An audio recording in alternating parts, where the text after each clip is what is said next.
guys, Mac with the Outer Circle, and in today's episode of Getting Started in the Horus Heresy, we're going to be taking off from where we left yesterday, which was we covered off on the Terminators, specifically elite Terminators for each of the Legiones Astartes. Today we're going to be looking at the elite infantry types. They're not all elites choices, of course. A lot of them are like heavy support, some are even troops choices, but this is all the unique Legion troops. We're going to be going through one by one, so strap in, it's a bit of an episode here.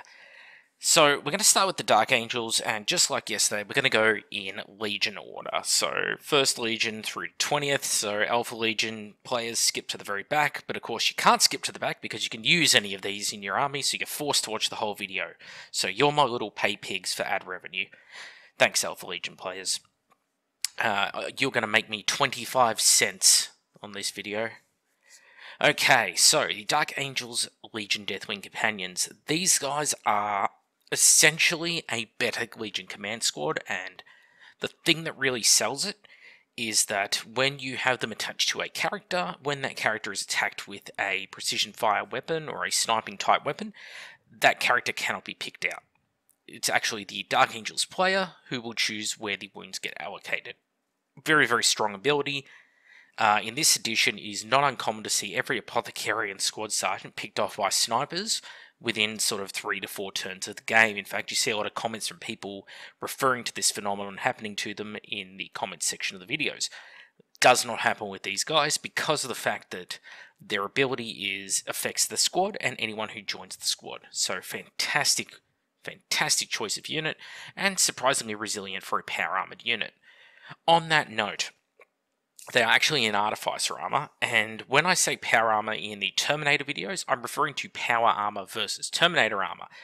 That can double up as being Artificer armor, because I'm basically saying the armor that doesn't give you a normal save and an invulnerable save.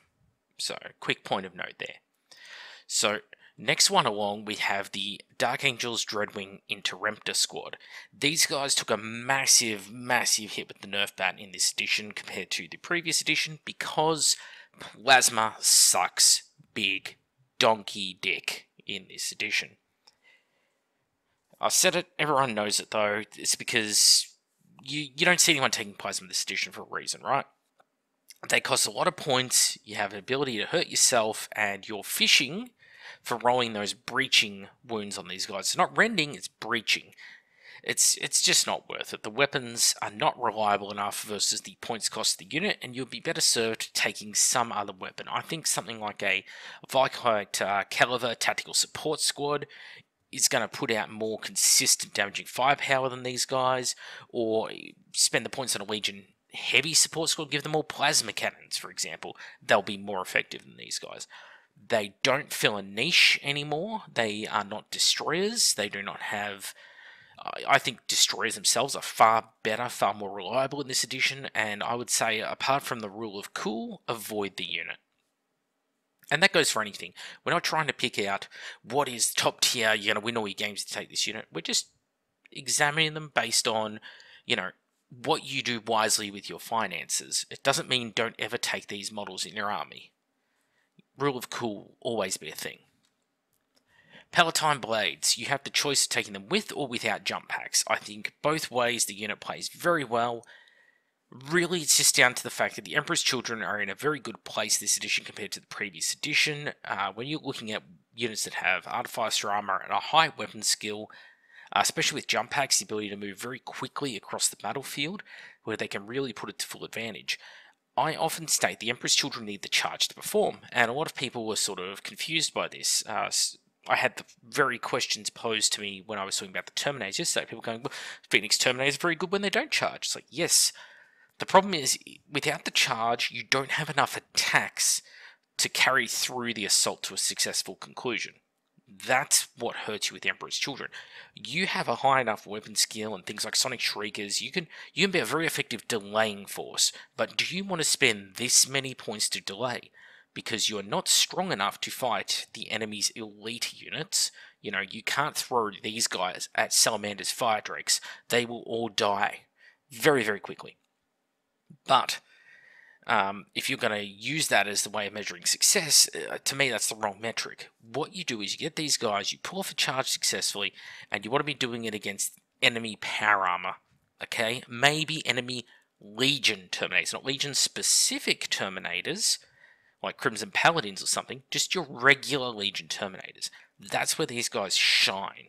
Killing them, killing your regular Space Marine infantry, sweeping objectives clear of power armor, that kind of thing. And you don't need a lot of them to do it. I think they operate best personally with jump packs. If you can throw a chaplain in there, they become very, very reliable, and you need to take a few spears. You need to get some instant killing action in there. They become quite good. Cacophony, obviously third company elite players, you're really going to use these guys a lot, and they are a very solid choice. These are Noise Marines, of course, and they do a reasonable amount of damage in this edition, but where I think your real utility comes from is using them actually to buff segments of your army. I mentioned in the Emperor's Children episode, the 3rd Legion Part 2 episode, putting a Master of Signals with this unit means that Master of Signals can use this unit's leadership, which is an incredibly high 10, which is very high for this edition of Horus Heresy. He can pass that along to one other unit in your army each turn when they make their own leadership check. Very, very powerful ability, and that alone makes these guys worth taking because they'll benefit from having a Master of Signals with that increased ballistic skill, and they'll also benefit one of your other units because morale is just so vitally important in this edition. Of course, their firepower is no slouch. It occupies a bit of a weird niche, but I think I would compare the actual effects of the firepower to something more like Volkite Culverins. Is probably the closest analogue for how it actually performs on the battlefield, but the stats are nothing like it, so work that out for yourselves.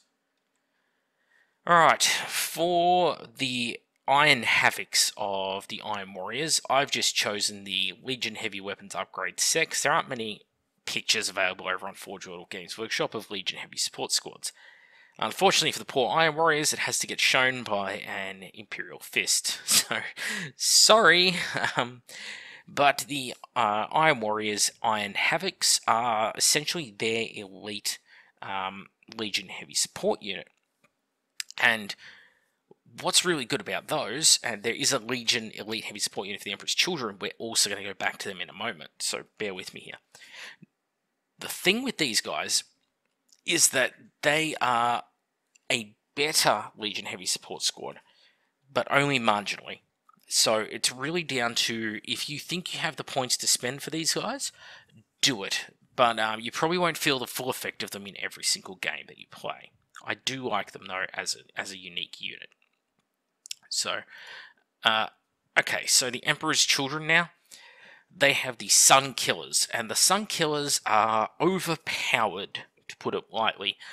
You're taking a better Legion Heavy Support Squad with las cannons, and they are cheaper than buying a Legion Heavy Support Squad with las cannons. You're getting a better ballistic skill. You know, they're just better. Okay, so that speaks for itself. If you're an Emperor's Children player and you're not focusing on a rapid assault, say Deep Strike army, lots of jump packs, that kind of thing, and you're playing a more traditional sort of, we'll call it balanced, quote-unquote, combined arms army, these guys will make it into nearly every list. They don't have the leadership buffs of the Cacophony, but if you mix them into like a third company elite alongside Cacophony, you can cover all bases with excellent anti-infantry, and in these guys will kill dreadnoughts and vehicles with ease. That is really their forte. And those glass cannons become absolutely devastating against things like elite Legion Terminators. If you can instant kill those Inner Circle Knights Cenobium with las cannons, that's a better deal for you than having to take them on with, say, poor Phoenix Terminators in close combat. I also saved the Emperor's Children unit till this point in the video because we're going to jump into the White Scars, and that's where the other unit here, the Dark Sons, or Dark Chosen Sons, whatever it's called. It's a weird unit name, but essentially they're a bodyguard unit to Stormseers, which are the White Scars' unique variant of a Librarian. They are basically a slightly better elite squad of infantry. Okay, so think of veteran tactical Space Marines. These guys are taking that up to another level. They are a good unit, a little bit expensive in points. They have a solid amount of war gear. Combined with their rad grenades, they can do things like instant killing on the charge, because it's got Furious Charge, and they can get up to Strength 6. Very handy on the unit. Something to keep in the back of your mind as well with rad grenades, in not every edition of the book are rad grenades affecting instant death thresholds. This came up in the Terminators video as well. Once again, I will reiterate to people, the rulebooks printed across multiple regions have differences. I don't know why this is, but I suspect they were sent, different versions were sent to the printers at different times, especially for non-English versions. And therefore, when translated, what actually got printed differs. We're not talking a difference in the wording of rules necessarily, although that does occur quite often, where, +1 to hit in close combat versus +1 to hit at all times might be two different wordings of a rule. No, I'm talking just raw stats, numbers on weapons are different. So don't be surprised if this comes up a few times and you think we got the rules wrong here. No, it comes up quite a lot. So, alright, Power Gauntlet's a great example. One version of the rules, Strength 10, AP1, Mastercrafted. Another version, Strength 10, AP2, not Mastercrafted. Another version of the rules, Strength 10, AP1, no Mastercrafting. And another version of the rules, Strength double AP1. So, that's 4 different versions right there that I can at least confirm globally of the exact same weapon choice.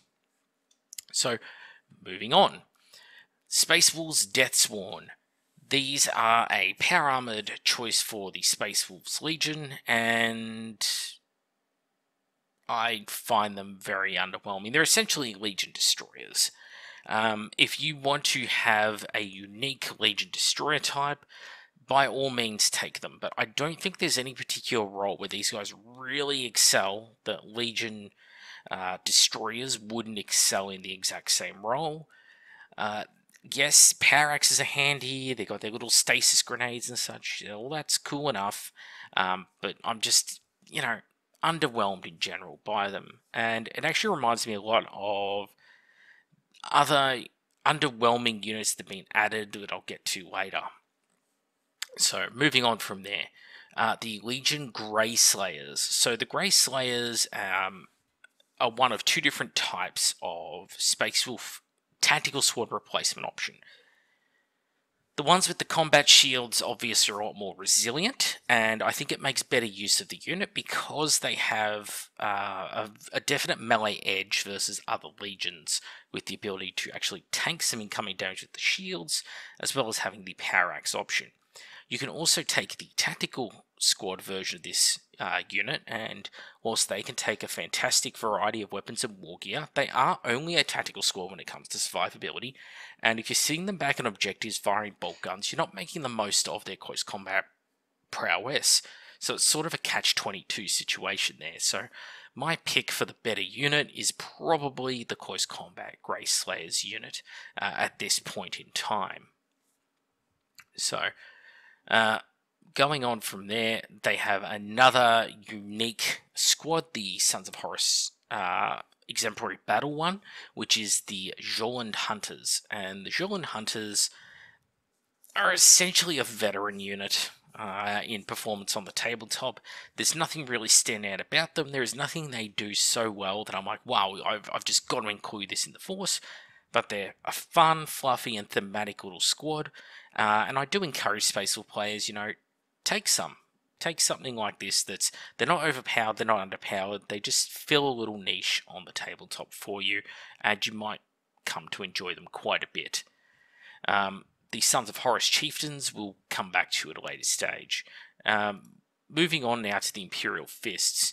And the Imperial Fists, Legion Templar Brethren. If you want Legion veteran squads, which are good in close combat, but don't excel because they don't have like brutal thunderhammers and such available to them. But they've got a little bit of survivability, they've got skill fire, they've got artificer armor, they've got little combat shields, built-in power weapons. Then this is the squad for you because they are better. They really come into their own once you start running the Rite of War that specifically focuses on them, but otherwise these are a unit that most people tend to leave at home, because power swords in a game that is very dominated by a sort of AP2 weapons being needed in close combat, you have a unit here which they absolutely rock at killing power armor. Well, the problem is everything you're going to see in this list pretty much rocks at killing power armor. So you need to do something above and beyond to really stand out from the crowd, and these guys don't. And they're not even chosen warriors. They can't all issue and accept challenges, which is just baffling, but, well, it is what it is. Phalanx Warders, in the running for possibly the best unit in the game when combined with a certain character, Fafnir Ran, and the Rite of War, the Stone Gauntlet. Because what you end up with is just layer on layer of bonuses. We end up with like weapon skill 5. Yep, they don't have a lot of attacks. People love to bring that up. But the thing is, they don't have a lot of attacks, but they have attacks that will hit you when you struggle to hit them, and they've got the survivability. 5+ rerollable invulnerable saves when sitting on objectives, combined with 4+ rerollable feel no pain when sitting on objectives and an apothecary attached. They have ridiculous survivability, and of course they're going to be getting re-rolling their armor saves versus blast and template weapons. And they're going to be scoring line troops in the Rite of War, which makes them absolutely phenomenal. Again, the one little thing that lets them down, they have 1 attack each. But that's not a huge limiting factor when you have such survivability, and again, Imperial Fists are a really well-placed legion when it comes to weapons, war gear, and stats, and there are lots of other things you can do to boost their effectiveness. For example, walking these guys up the battlefield onto enemy objectives whilst you're scoring Legion Heavy support squads, because you're going to take the Castellan Consul, are holding the back line and killing anything that would actually cause these guys problems. Moving on from there, the Night Lords. The Night Raptors are very, very good at killing enemy infantry and harassment. They are better than the Kontakar and Atramentar, and a lot of people seem to not understand this point. Again, it's something that came up in the video yesterday, but people sort of ask, oh, well, you know, the Kontakar are really good at killing power armor. It's like, yes, but Night Raptors do it even better, and they do it faster. They are Kontakar dialed up to 11. Yes, they're not as survivable as Kontakar are, but these hit like a freight train, and they're able to do it deep striking in with ease. You're not paying extra points to do it. You pay for the stock unit here, and you get exactly what you want out of the box performance. You don't even have to go around giving them a ton of upgrades. Yes, you can go giving them like chain glaives, for example, and sure, I would too. It definitely increases the killing power of the unit, but you have lots of special weapons and such available to you. Very easy to outnumber units because you are bulky units. You cast 2 models each on the battlefield, which means you're going to pull off your talent for murder. Very, very good unit. Very fast hitting unit. Yeah, I have nothing but praise for them. Then we get to the Terror Squad, and of course all we have to represent the Terror Squad is a set of heads. At the moment, but just imagine these heads are attached to bodies, and those bodies are scary. So, Terror Squad, they come into their own when you're running Rites of War, basically, like many elite Legion units do. Some units, like the Phalanx Warders, are going to be great regardless, and the Rite of War just makes them better. I don't really feel that way about Terror Squads. I think Terror Squads are okay, normally, and they become very good when you use them in the correct Rite of War and use them effectively within the Rite of War. That's the key here. It's not just playing them, it's playing them effectively. When you load up on things like Volkites, the weapons give this unit enough killing power that they can be quite threatening. But again, they are basic power armor in a lot of ways, and they will die very quickly if you don't shepherd them across the battlefield. Next, the Blood Angels, and we're going to look at the Blood Angels tiers first. So, a very overpowered unit in Heresy 1, still an incredibly strong unit in Heresy 2, and the reason why is you're getting all the perks of a Destroyer Squad with better weapons, basically. Coming with Counter Assault and also coming with twin Volkite pistols, so you're just strength 5 straight off the bat with your shooting. Very, very solid, stacks well with the Blood Angels Legion trait, and of course you can upgrade these guys to take a bunch of heavy weapons, or assault weapons. You can give them grenade launchers, which most people don't tend to do, because they give them assault cannons, and maybe a heavy flamer or two. The assault cannons, 10 of these guys deep striking in, it's devastating. You're looking at 40 shots. Of the 40 shots, you're going to get over 30 hits. Of those 30 hits, you're just fishing for 6s for rending, and you're going to get some. It's a lot of firepower these guys can put out, and of course, being assault weapons, shooting 24 inches, these guys' ability to move with jump packs, 12 inches a turn, plus actually 14, devastating. Devastating the amount of firepower, and the ability to rapidly relocate around the battlefield makes them a really good unit. And of course, for a unit which is essentially a Legion Heavy Support Squad with jump packs, is how I really think of them, they can be devastating. And unlike a Legion Heavy Support Squad, thanks to having rad grenades built into them and counterattack, and 2 close combat weapons, they're surprisingly resilient when charged by enemies, if you can even catch the bastards. Very much a bullet magnet. Next up, we have the Dawnbreaker cohort, and this is the point where I'm going to take a step back to the Dark Angels, because one of the units I didn't cover there was the Firewing Enigmatus Cabal. And when I think of that unit, I think of 3 of these guys converted, so that's why I sort of left it to this point in the video. A solid choice here.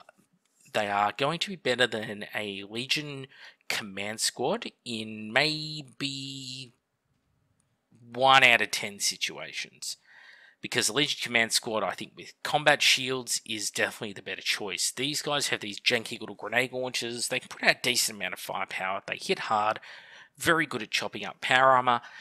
In many armies, they would be a fantastic unit, but in the Blood Angels, they're sort of just overshone in general. There are better elite jump units in the game right now. Probably Emperor's Children, Palatine Blades with jump packs, or the Ultramarines specific jump unit are both better choices of elite jump unit, but they're still a very good choice. Competitive with Legion Command Squads. They've got really good weapons in the form of their spears and swords. They are better than generic power weapons of that type. I do like them quite a bit. They're just very hard to get the full use out of on the tabletop. Next one along, we go to the Iron Hands Medusan Immortals. Just to touch back on that last unit, by the way, everything I said about the Blood Angels elite unit applied to the Firewing Enigmatus Cabal. That's why I saved to that point. Anyway, the Iron Hands Medusan Immortals. Middling, mediocre unit, very expensive for what they offer, until you take the Rite of War, Company Bitter Iron, then they go to God tier. So,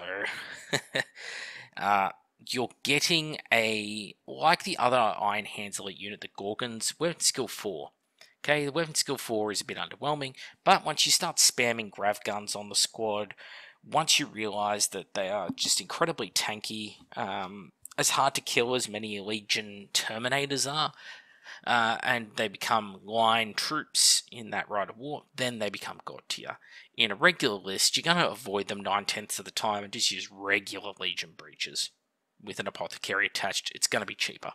That's really all there is to it. Going on from there, World Eaters and the Rampages. The Rampages are a frustrating example of writing. I think they're a good unit in this edition. They become very expensive very fast, and the problem is they wrote one really good weapon onto them, and that is the Falx Blades. For some reason, they picked a weapon that gives you a bunch of extra attacks, and they gave it a really good rending special rule, which means that just through the sheer amount of attacks they can do with those twin little banana knives there that guy in the front is holding, it becomes the default weapon, because it's like you can have 5 rending attacks on the charge, like rending 5+ or something like that. Ridiculous. In fact, I'll grab my Liber Hereticus and I'll read you out the exact stats of this unit. I do have the book right near hand, so thankfully that makes it a bit easier to find the weapons. So, the Falx Blade is Strength +1, so you're going to be Strength 5, AP 5, and Rending 4+, and Duelist's Edge. Very handy. So you compare that to the other weapons here. Meteor Hammer. So that's one of those ball and chains. It's strength +2, so it's got 1 additional strength. It's got 1 better AP, but it's breaching 5+. So when I can have extra attacks and have a weapon that's rending on a 4+, so incredibly dangerous versus vehicles, dreadnoughts, things like that, because it will always wound them automatically on that 4+. You want a strength 6 weapon to compete with that? Never going to happen. What about the Barb Hook Lash? That's the ball and chain, but instead of the ball, it's got a fishing hook on the end. It gains Fleshbane and Rending 5+, but it's strength user. So you're going to be a lower initial strength, which is not a huge deal, but it's harder to pull off the Rending. Well, again, the Fox Blades are just the better option. Then you've got the Excoriated Chain Axe, the big double-handed axes at the back there, which look really cool. And they are strength +2, AP 3, so very good at killing power armor. They're shredding, which is handy. Murderous Strike on a 5+, but unwieldy, so you're going to be striking at the end of close combat with them. Well, Murderous Strike 5+ is good. It'll kill Marines pretty effectively. But again, you're comparing it to a weapon which has awesome rending. And so essentially what you have here is a frustratingly written unit where one weapon choice, the twin swords, is so far superior to all other options that the person who is trying to win at all costs, or to at least maximize the potential of this unit, is always going to gravitate towards that one weapon.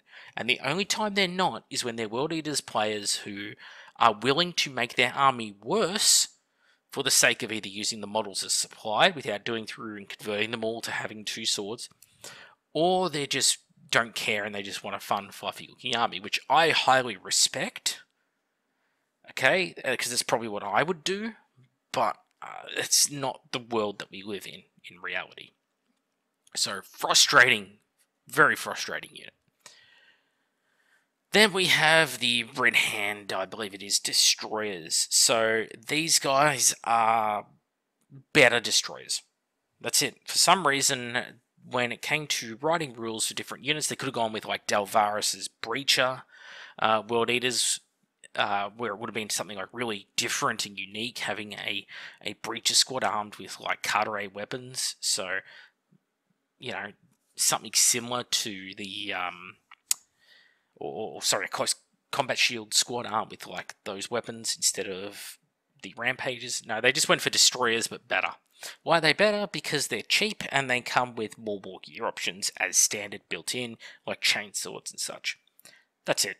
That's all you're really getting here is a better destroyer squad, in which case they supplant the destroyer squad as an option in your army, because why take those when there's a better choice?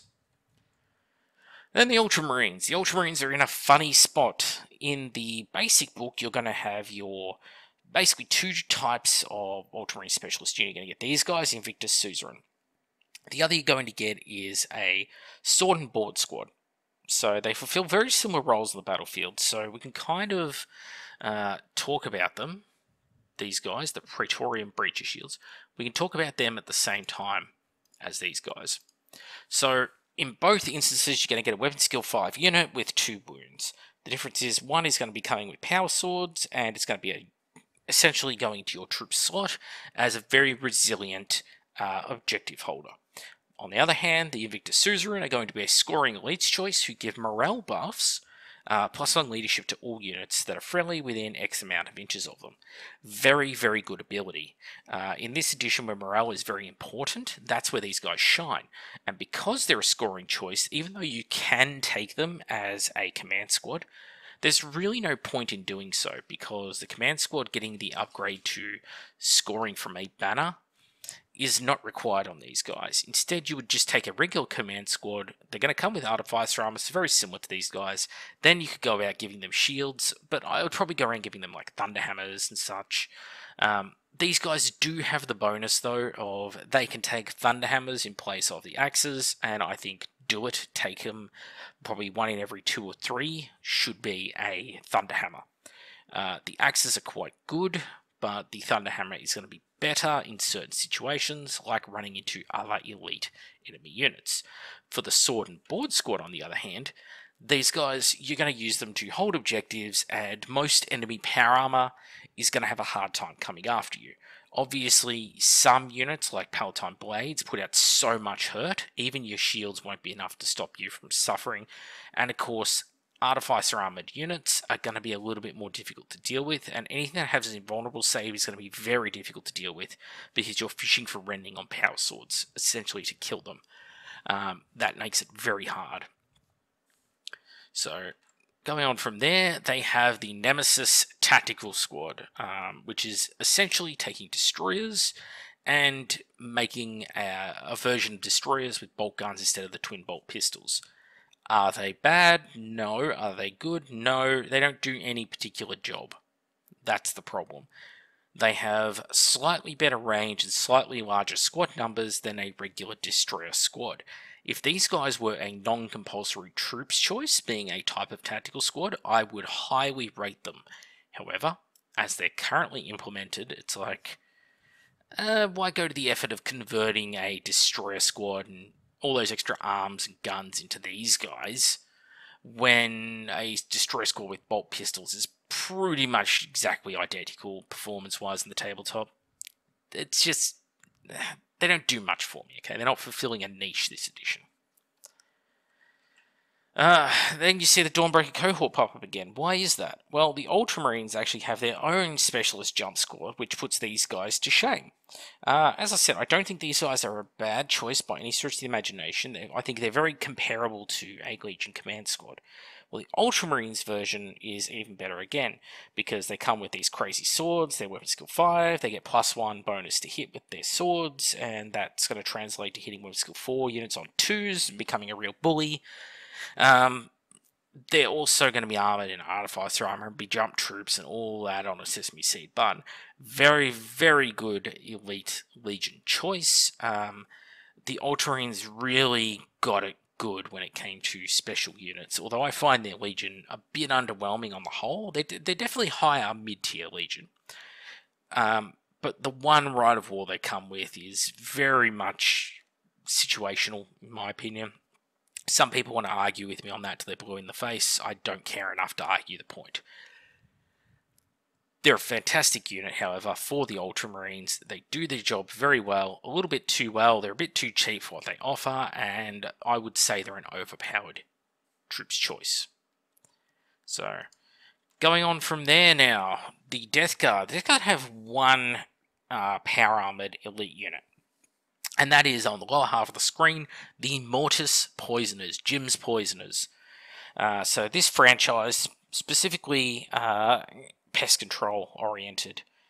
Do you want a tactical support squad with a mix of flamers, heavy flamers, bolt guns, meets a destroyer squad? Because that's basically what you get. A side grade to Legion Veterans, and I think Legion Veterans probably do the job better more often, but the rad grenades are not to be overlooked, except for the fact that in Reaping you're going to have rad grenades everywhere anyway. So, Mortis Poisoners, cool, fluffy, thematic, whatever you want to say, but they don't do any job so well that I'm like, wow, these are a must include. They're just a fluffy little alternative if you want to go for something that's not destroyers in a Death Guard army. Then we get to the Thousand Suns, the Kenetai Occult Blade Cabal, and these guys suffer in this edition from the same things they suffered from in the previous edition. You're going to be using a particular set of psychic powers on this squad because it's essentially what they come with. They're going to come with these Gravis Force, not Gravis Force Blades, these bloody twin Achaea Pattern Force Swords. And on top of that, you're going to be getting very few models for very many points. And they have this minor ability called the Mindstormer Blades, which is going to increase your movement, weapon skill, and attack stats, but you have to pull off the psychic check, and if you're using a psychic check on that, well, you're not using it on anything else, are you? So, that's not very helpful. Uh, they are chosen warriors, yes, but regular power armor. So all the other elite legion close combat choices we've looked at here pretty much are in artificer armor, like Palatine Blades, Deathwing Companions, Templar Brethren. These guys are Templar Brethren without the combat shields. And the ability to maybe make their swords a little bit better, and if they pass a psychic check without blowing themselves up, to get more attacks and weapon skill and such. And going up to weapon skill 6 is not to be underrated. However, at 24 points a model, and with no special or heavy weapons really to their credit, not very good. Oh, one of them may exchange a bolt pistol every 5 models for a worse plasma pistol, the Etherfire plasma pistol.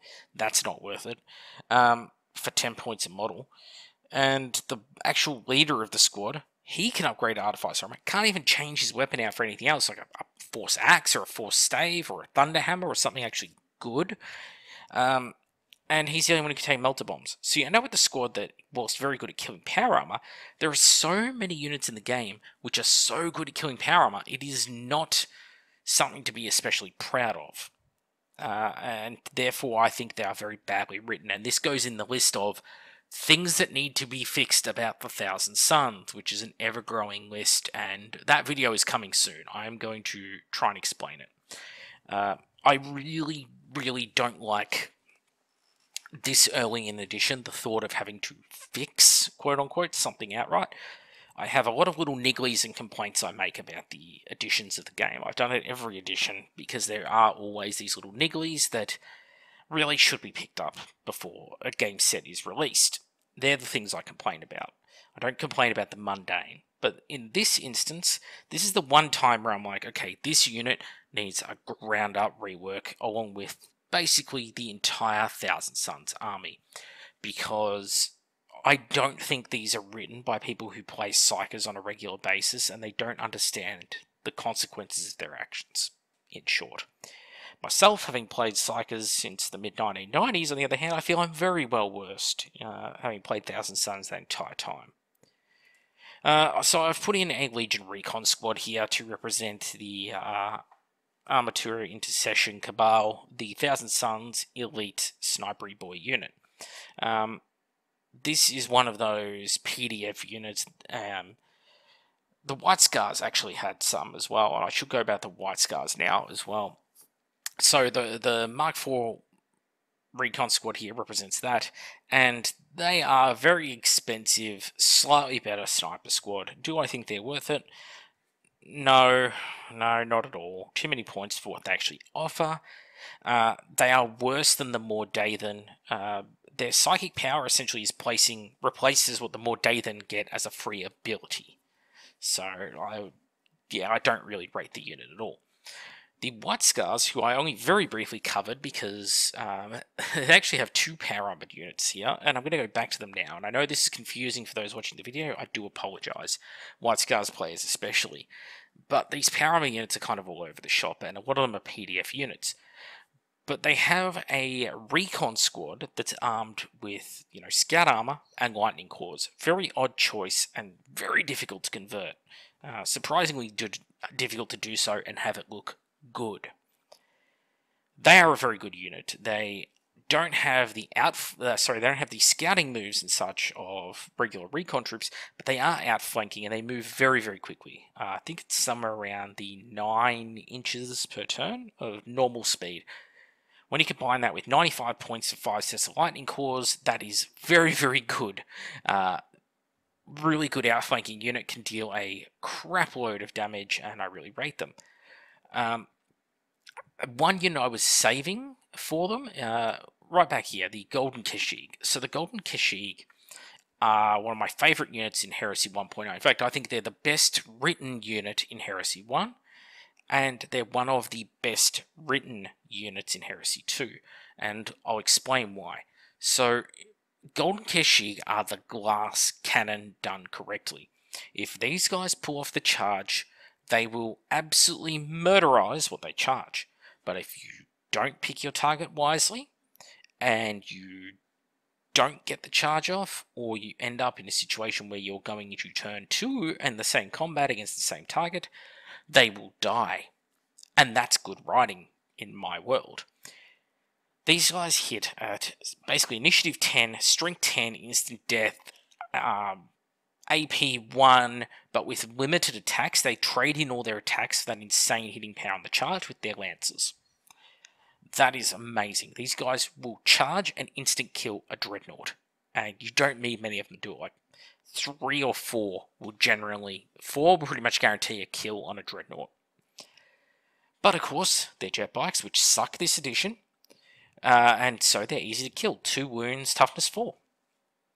Can you do enough damage to these guys because they don't have like super jig or anything like that? Yes, definitely. So it forces the White Scars player to play them wisely, to learn how to play them smart. And if you do so, these guys will be very, very rewarding to you. Very fulfilling, satisfactory gameplay loop. However, if you misuse them and you do something stupid, like I'm just going to charge straight across the middle of the board through the open at your Inner Circle Knight Cenobium, you deserve what's coming to you if you do that. So I'll make no apologies for that choice. So I know it's a bit late to double back on the White Scars, but there you go. So going on from there, we're going to go to the Sons of Horus, and the Sons of Horus have both the Reavers and the Reavers with jump packs. They're a solid unit. Reavers do suffer from covering many of the same niches as your Legion Veteran Tactical Support Squad type do, but Trojan Power Axes and a few other little goodies along the way. Reavers can be absolutely devastating, especially if you get some Bane Strike weapons in there, become very good at mulching power armor. Are they the type of unit you can throw against Invictus Suzerain? No. But for the points, they're a good ratio of expense versus performance when it comes to dominating power armor in the middle of a battlefield. So whilst many units are very good at killing power armor, think your Night Raptors. These guys are a lot cheaper and fulfill very much the same role, just not as well. So good choice of unit. There was another Sons of Horus unit, which I covered way back when we looked at the Space Wolves. Let's see. Here, the Sons of Horus Chieftains. And the Chieftains, I don't rate. Some people do rate them, like them quite a lot. I don't. I think they're pretty underwhelming because you're taking a command squad and you're forcing them into boarding shields and you're keeping things like bolters and that on them. It doesn't have a unique identity because you can just make this unit using a command squad, and the command squad's going to be better at the job, a bit more resilient than just making this unit. Yeah, I just don't think they fulfill a niche on the tabletop. And actually, I forgot a unit in the Thousand Suns, so now we're going to go back there. I know, a little bit of jumping around, but it's very difficult because I've got 400 tabs open, because there's a lot of elite units here, and a lot of extra PDFs. There's this Specialist Thousand Suns unit here, which is all about this, basically Psychic Tech Marine, okay? And the way it works, you get this Tech Marine, you get 5 expendable wounds, 5 Space Marines who tag onto his squad, and it works very much in the same way as Deathwing Companions, in that you can't pick that Tech Marine out with your sniper weapons. When he's actually on the tabletop, he has a Psychic Power, which is like a 12-inch aura, like 6 inches bubble around him, and up to 2 units within that bubble get +1 ballistic skill. You got to successfully pull off the power for a start, and he's not a high leadership unit, so a little bit risky in that regard. And essentially you're paying for a tactical squad and a Tech Marine, and it's filling an elite choice that could be taken by, say, 9 Tech Marines for 1 elite choice, or Sekhmet Terminators, which are a very good option, or Contemptor Dreadnoughts, or Sirion Dreadnoughts, or something that's not these guys. I don't think they're very good. If this was a HQ choice, a proper Forge Lord tier Tech Marine, and this squad that was with him was something more unique, like maybe a squad of Tech Marines, and they worked as a Brotherhood of Psychers or something, that would be a cool and unique tactic. Instead, what you're getting here is you're getting Space Marine tactical squad who's got chain swords as upgrades, and they act as ablative wounds for a stock low stat line tech marine who can cast the Master of Signals ability to 2 units at the chance that he might blow himself up. Don't rate it. Guess why? Anyway, Word Bearers. Word Bearers have the excellent Gel Vorback. So the Gel Vorback can be incredibly devastating. I know a lot of people love raving about how good that Word Bearer's Rite of War that gives you the tokens that upgrade stats and toughness and whatever is. I don't really rate that Rite of War. Personally, I've played against it twice now, and both times I found it very easy to counteract that particular Rite of War. But Gel Vorback, rending, many attacks, the ability to give them some okay weapon upgrades, the ability, of course, not to be instant deathed by Strength 8 weaponry. Very powerful. You do need to be very scared of Terminators who have rad grenades, okay? Death Guard, natural hard counter to these guys. Reaping Death Guard, for example.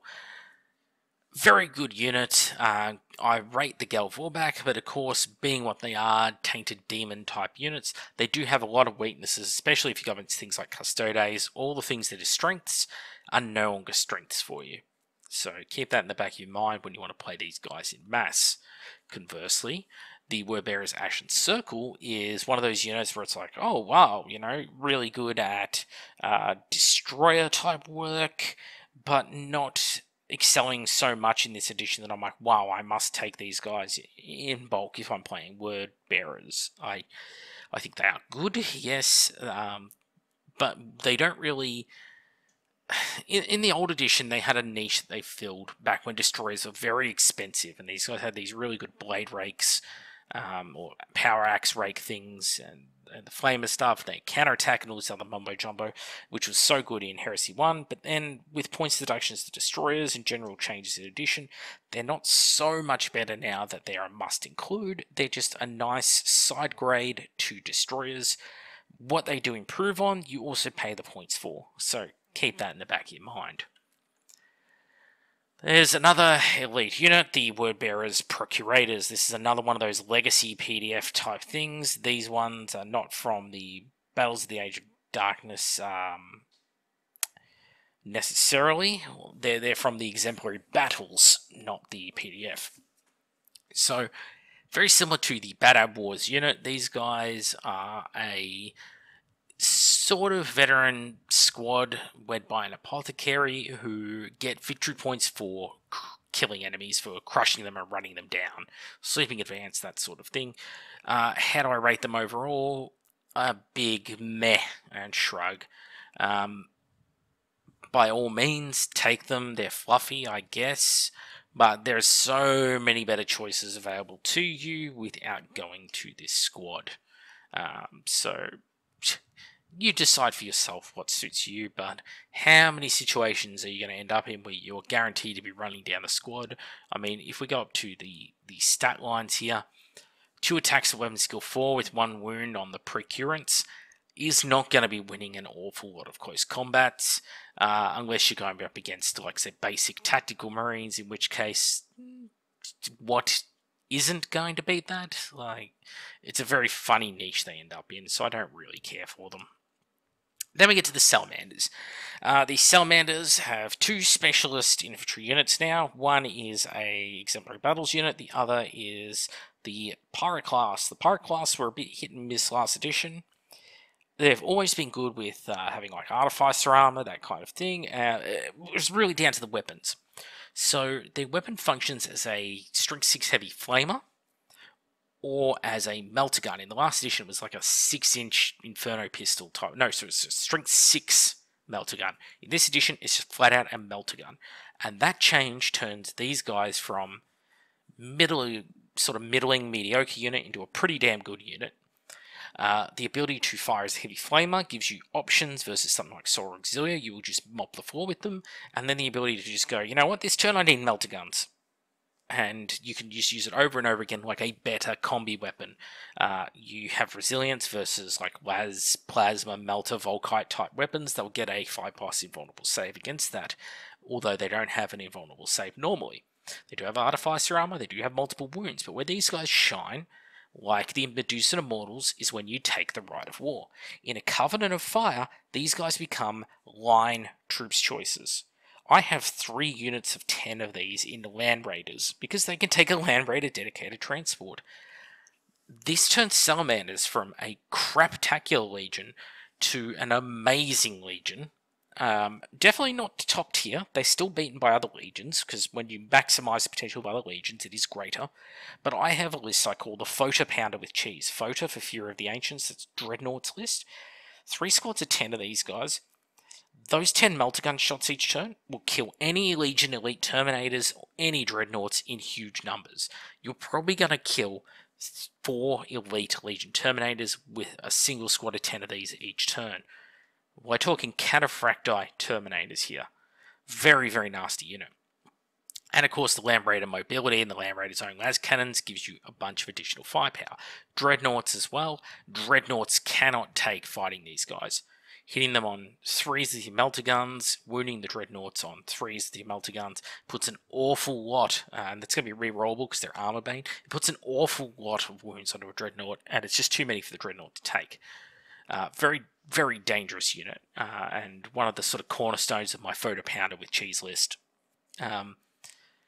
Really rate them in the Covenant of Fire. And the problem is, because you can take these guys in Covenant of Fire as scoring line troops, and tactical support Marines with Dragon's Breath Flames become scoring line troops, and Predators armed with crazy amounts of flame weapons become non-compulsory, non-scoring troops, that leaves no room for these guys. The Salamander's Adherent Squad is supposed to be a troops choice type thing for the Salamanders, like a tactical support squad flavor. The problem is they function like a veteran tactical squad who's going to have combi flamers themselves and going to be just as good at most of the tasks that these guys are. But these guys are non-scoring troops who have no way of becoming line troops in an army which has huge access to elite scoring line troops, and in the case of Tactical Support Squad with Dragon Breath Flamers, cheaper versions of these guys that do the same job. In which case I have to say, there is nothing this squad does that makes it indispensable in my opinion. It's just an okay squad that's a bit of flavour, but is outshone by literally every other choice that could be taken. And they're all fun, fluffy choices themselves, which leaves this squad in a horrible pickle of not being unique enough to justify taking. Or good enough to justify taking. The Alpha Legion squad here we'll come back to in a moment. So, Raven Guard, more Dathan. More Dathan are one of the best units in the game. The Raven Guard Legion sucks on the tabletop. Can be made to perform, yes, but like I said with the Salamanders, just because you can be made to be performed, don't forget that this game is full of legions which are already better than you, and if you try and make them perform, they perform better. That's the problem here. Your abilities, like Infiltrate, are a once per game gimmick. Once you've used it, that card is played, versus legions like the Iron Warriors. Every single turn, all those las cannons they have are going to get their +1 strength versus enemy vehicles. They're just always going to get it, because it remains in play, that effect. Well, Raven Guard, more Day Than the Strike Squad, are better recon Marines. If you arm these guys with Volkites and get in close, if you arm them with combi melters and get in close, if you arm them with sniper rifles, any of those choices, fantastic. They can kill pretty much anything very reliably because Ballistic Skill 5 and the ability to make super rending attacks. That's where the Volkites really come into their own when you pull that ability off. So, highly rate them, and you can practically build your army around them. They are an elite's choice, so you're limited in the amount you can take, but they do a fantastic job.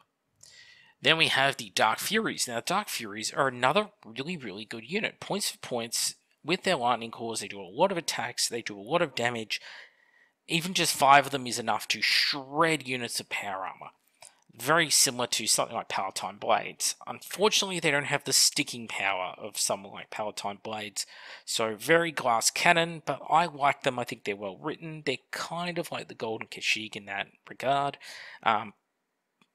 yeah, you can't just go building an army around these guys and hoping for success. They just don't have the survivability when coming down from deep strike to do the job.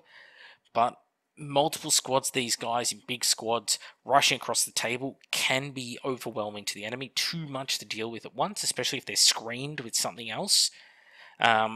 They can do a really nasty job. Unfortunately, like I said before, they don't really benefit from the Raven Guard's special rules, because the only benefit the Raven Guard rules give these guys is rerolling ones to wound in close combat, which is pointless on a unit armed with Lightning Claws, who gets to reroll every failed to wound in close combat. So, joy of joys there. So the Alpha Legion. So we'll go back for a moment. The Alpha Legion effort disruption cadre. These guys are recon marines, essentially. Meets a little bit of seekerish ability. If you go the shotguns route, then they're really good at, essentially with that and their backpacks, disrupting enemy morale and causing weapon skill issues. If you go for the sniper mode, they're ballistic skill 5 snipers. They become the same sort of thing as Mordaven. Very, very strong unit, very good unit. And they do fill a niche in the Alpha Legion lineup, which I think therefore makes them a good choice, because they're not doing a job that someone else can do better, which is the trap that a lot of these elite units fall into. And the other elite unit they've got is the Headhunters. And the Headhunters are basically Legion Seekers. I think they're quite a good unit, quite a solid unit, and they perform pretty well on the tabletop. I've played them, I'm going to say 3 times against them in this edition. Definitely twice, and one of those times they got spammed, and they were a pain to deal with. And I was playing Raven Guard in those games against them, and when you come across like multiple squads of these guys, yeah, they can actually become quite a difficult thing to deal with. They've got so many Bane Strike combi bolter shots, and, you know, precision shots on a 4+, which is amazing. Relentless. They've got preferred enemy versus independent characters. They've got, scouting, infiltrate, all that sort of thing built in. So you're getting all of the Seeker Squad's abilities, and then combining them with a bit of Recon Marine, a little bit of Veteran Marine. You can change one of the guys in the squad to take a heavy bolter at multi-melter. The multi-melter can be pretty useful, actually. One of the players took it against me, and it did have a sort of clutch moment for him where he did blow up something that was very near and dear to my heart. Worked out well. They are cheap, is probably the best thing. 20 points each. You're getting a much better tactical marine for those points. And the weapons alone that they're coming with are better. It makes up the points right there. So, yep, it's only combi bolters, sure. Don't forget, any one of these for free can upgrade their combi bolter to a minor combi weapon. And for just 5 points a model, you can upgrade them all to magna combi weapons. That's combi melters, disintegrators, any of that sort of thing. So keep it in the back of your mind, because that's what a person did to me, and 5 of these guys with combi disintegrators, yes, they overheat and can kill themselves, but holy crap, if they pull that disintegrator off, it can be nasty. It can be very nasty. Ask me how I know. Anyway, that's it. It took pretty much exactly an hour to go through, and there was a bit of chopping and changing going back and forth, but unfortunately nothing is laid out too well, and there are so many different Legion units. Pretty much every Legion has 2 infantry units, except for the Iron Hands and the Iron Warriors. Funny enough, the 2 Iron Legions, the only 2 that don't have at least 2 power armor units to go through. So there's a good 30 something different units to go through. Yeah, it's crazy. But overall, we got there. It's done. It's dusted. Please let me know what you think in the comments below. I'm back with the Outer Circle. I've got to go let my brain cool down after going through all these units. Probably should have written out notes on them all, but I trusted the memory to do the work for me, so if I did get something wrong, just write in the comments below, and if I see it, I'll pin the comment. I'm not afraid to critique where I make mistakes. It does happen. But do remember, some little rules are different from language to language, so keep that in the back of your head. Anyway, that's it for me. thank you all for watching, and I'll see you all on the next video.